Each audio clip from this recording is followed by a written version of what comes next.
Welcome back to 7 Mountain Sports On Demand. I am your host, Kyle. Thank you for joining me as you do every single Wednesday over on the 7 Mountain Sports YouTube channel, or if you're listening right now on your podcast platform of choice, like the Radio Novo app and many other platforms as well. And now it's time to get into the fun stuff. Make sure to find us, follow us, and tag 7 Mountain Sports over on Twitter, Instagram, Facebook, your platform of choice. Just look up 7 Mountains Sports. Today's episode is packed and loaded. We're talking all things NBA playoffs, the NBA draft lottery fallout that has taken place, the NFL schedule reveals, and a whole lot more. Let's dive into it. The NBA playoffs are going crazy as of this moment. So far, only one of the 4 teams has clinched their spot in the conference final stage of the NBA playoffs, with the Indiana Pacers, the 4 seed, knocking off the Cleveland Cavaliers in game number 5, 114-105. They did so in Cleveland as well. Tyrese Halliburton and co. just going absolutely nuclear. And if you're seeing me look down, do not worry for looking on the camera, because I am looking and trying to check out the scores and everything else to go on. I don't have any cool dual screen monitors. I just got my laptop with me. And of course, Tyrese Halliburton had an incredible game, 10 for 15 on the field goals, with 6 for 10 from 3, 5 for 6 from the foul line, 31 points in 36 minutes. He absolutely torched the Cleveland Cavaliers, as did Pascal Siakam, Andrew Nembhard and co. And they get the job done. Move on to the next round, where they take on the winner of the New York Knicks and the Boston Celtics. And if you told me the Knicks played the Celtics before the playoffs began, which was my guess, I would have said the Knicks losing 4. But now with the news of Jason Tatum rupturing his Achilles and undergoing surgery, wish him all the best here on the show. The Knicks now have a commanding 3-1 lead, go to Boston, and they have a chance to close this game out. Boston apparently was defeated after the game, after game number 4 in the Garden. They were sad, dejected, and just quiet as a whole, and hoping for JT's quick recovery. But he's coming here to save them in game number 5. Jalen Brunson and co. at 7 p.m. tonight, so after this podcast recording, they're going to try and take it home, go back to New York, where they're going to have home court advantage against the Pacers if they win. If not, they go further into the playoffs, but they want to wrap this up quickly, get themselves into Indiana, so the winning team of those two gets to go to the NBA Finals a little faster than the West. And speaking of the West, going out there, the Thunder last night took down them Denver Nuggets. They won in Oklahoma City. They won game number 5. OKC getting the job done, 112-105.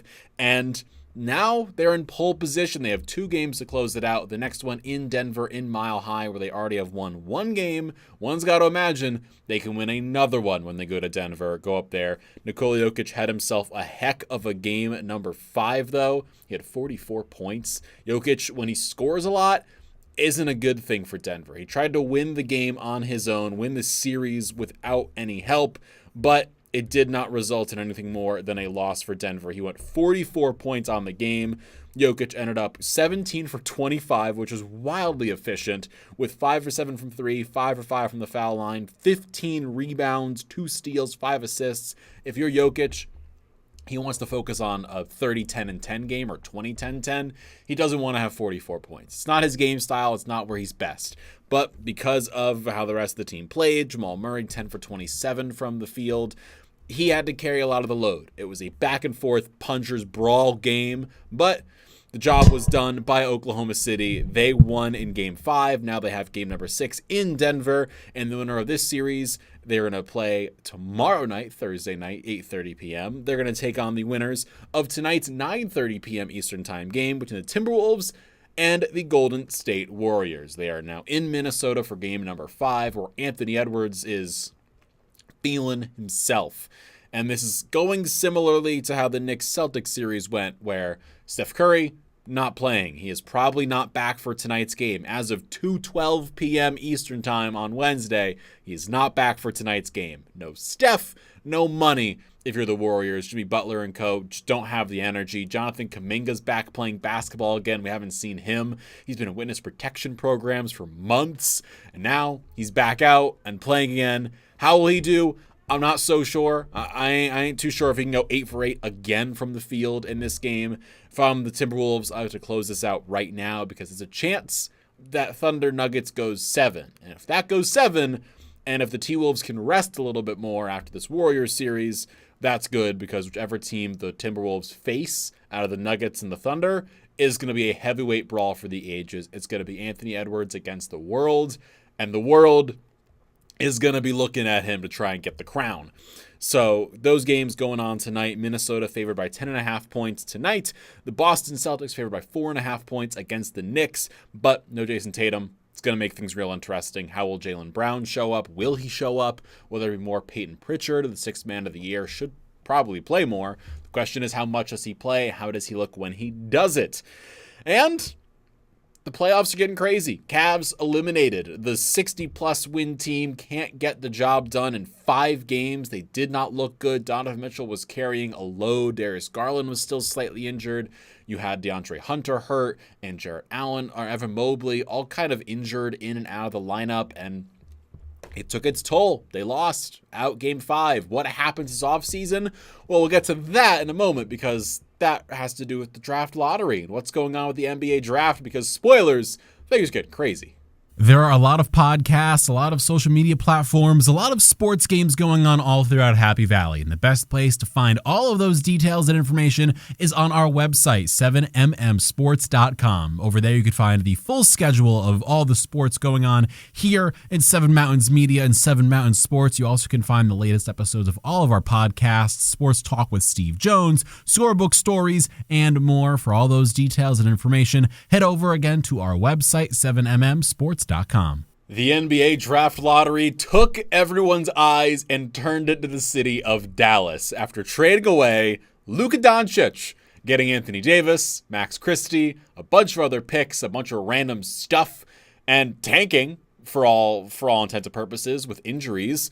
The Mavs get rewarded with the first overall pick in the 2025 NBA draft. They get the rights to pick Cooper Flagg out of Duke, the big 6-something forward. It's going to be a monster for them, because it looks like they're going to take their pick. All reporting from people like Tim McMahon, ESPN and co. is the Mavs look set to take Flagg and are not looking to trade the pick, but there's a lot of time until the draft actually happens.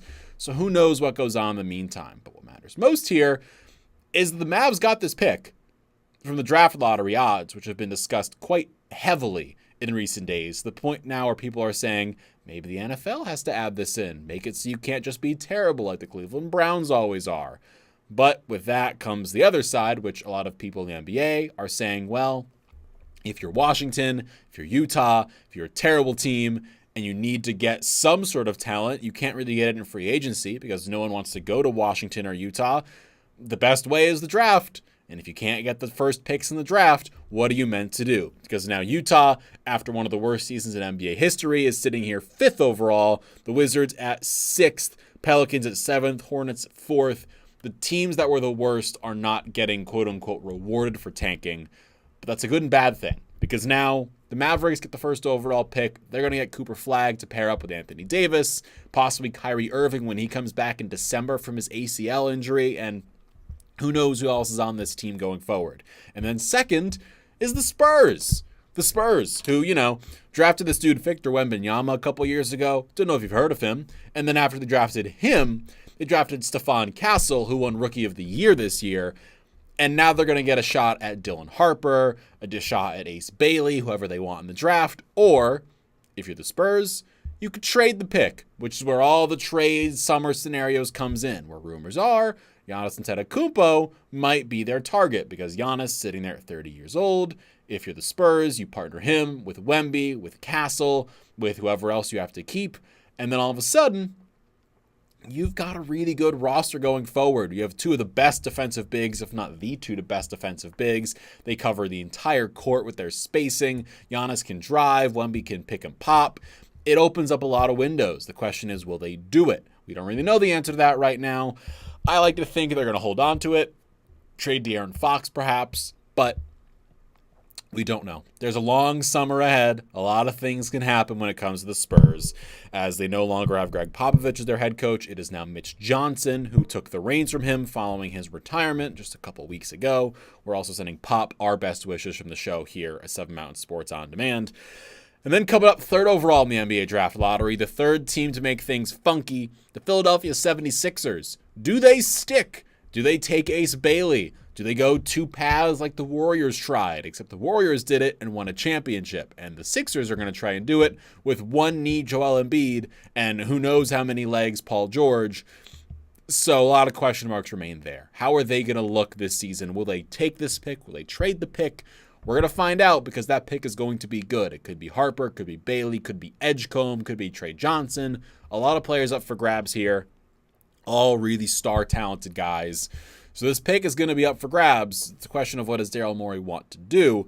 And the Sixers are just happy because if this pick did not fall inside the top 6, they would have been done. They would not have retained their pick. It would have gone to the Oklahoma City Thunder. But because it fell in the top 6, they jumped up in the draft from 5 to 3. They keep their pick. The Thunder don't get their pick. And all of a sudden, there's sunshine and rainbows. But the Thunder are still happy because they're going to get 15th overall pick in the draft anyway. So they're like, you know what? We still have a first round pick somewhere. We're going to get somebody we want, or we'll trade it for more stuff because with the Thunder, we have 1 billion picks and 1 billion players. So why not?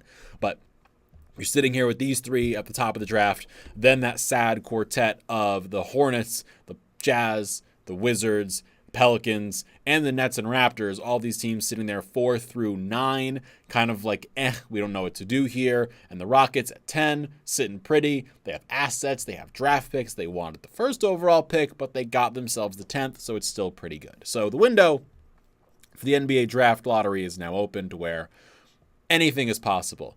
Could Giannis get traded to the Spurs? Could the Sixers trade their pick?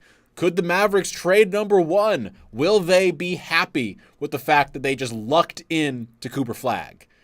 The basketball gods rewarding Nico Harrison with a lifeline. You trade Luka Doncic for Anthony Davis. Your season tanks, and you, by some luck, keep your pick, and you get the first overall pick. Some sports stories can't be written because they're too insane and crazy. I thought the Rockets would get the first overall pick just by sheer luck or something, or maybe the Bulls because of DePope. But in this case, Mavs get it. Nico Harrison saves his job by the fact that ping pong balls fell the right way in the right combination. So, Nico Harrison, shout out to you, my guy. But also, I guess you got a life raft in the name of Cooper Flag. Sports news happens almost every single second of the day, and the best place to keep up with all of the different sports news and content and the latest clips of all of our shows is over on our social media platforms. Find us on Twitter at Sports7MM, the numeral 7, so Sports7MM on Twitter or X, and then on Facebook at 7 Mountains Sports. Keep up with the latest content, news, and things going on here with 7 Mountains Sports and all things 7 Mountains Media. The NFL schedule release day is here. We are slowly finding out about the full slate of games coming to the NFL schedule this 2025-26 season, and it starts with Thanksgiving. Thanksgiving is the big game. The Chiefs will be going down to Dallas to take on none other than the Dallas Cowboys. That'll be a Thanksgiving game at 4:30 p.m. At 3 o'clock, the Bears are heading to Philadelphia, where they will take on the Eagles. And we found this out because on the latest New Heights episode of the podcast, Travis, Jason Kelsey, they had Ryan Fitzpatrick, Andrew Whitworth on. They broke the news of the Bears-Eagles game to Jason Kelsey, and then broke the Chiefs news of the Thanksgiving game, plus the Christmas game to Travis Kelsey. And on Christmas, on the 25th at 8:15 p.m., the Denver Broncos are going to head on down to take on the Kansas City Chiefs. Bo Nix, Sean Payton and co. are feeling good, riding high and mile high, and they're going to go down to face Kansas City in a wildly contested Thanksgiving Christmas Day game. It's going to be big.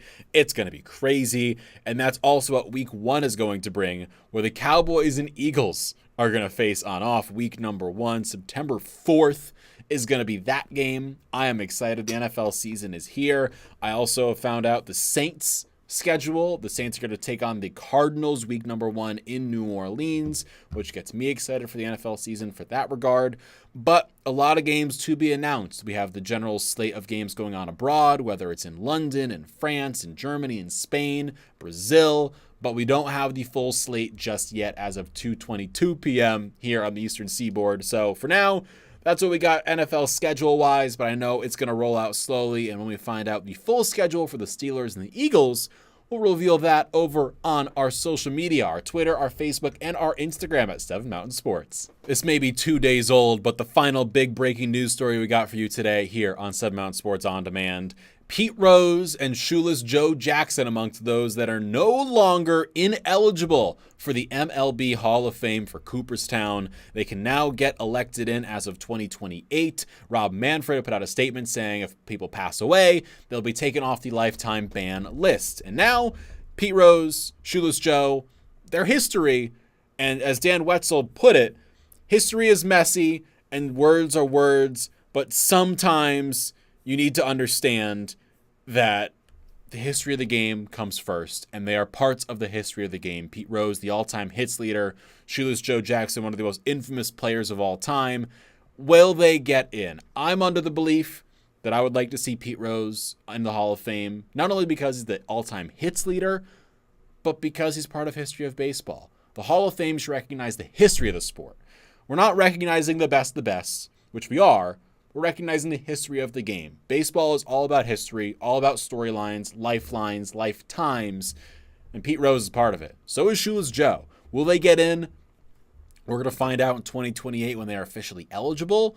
I would like to see Pete Rose get in, but we're going to find out in a couple years. And if you want more baseball details and information, listen in to Scorebook Stories with our main guy, Mr. Alec. You can do that on the Radio Novo app or on your podcast platform of choice as well, where he breaks down all baseball things. I know he'll have something to say on what's going down with Pete Rose, Shoeless Joe, and the now unbannings of the lifetime banned players from the Hall of Fame. The eligibility rules have changed. They're now back available to get in. Now that'll wrap up my time today with you here on 7 Mountain Sports On Demand. Thank you for hanging out with your boy Kyle again. You can make sure to find us, follow us on social media, on Twitter, Instagram, Facebook at 7 Mountain Sports.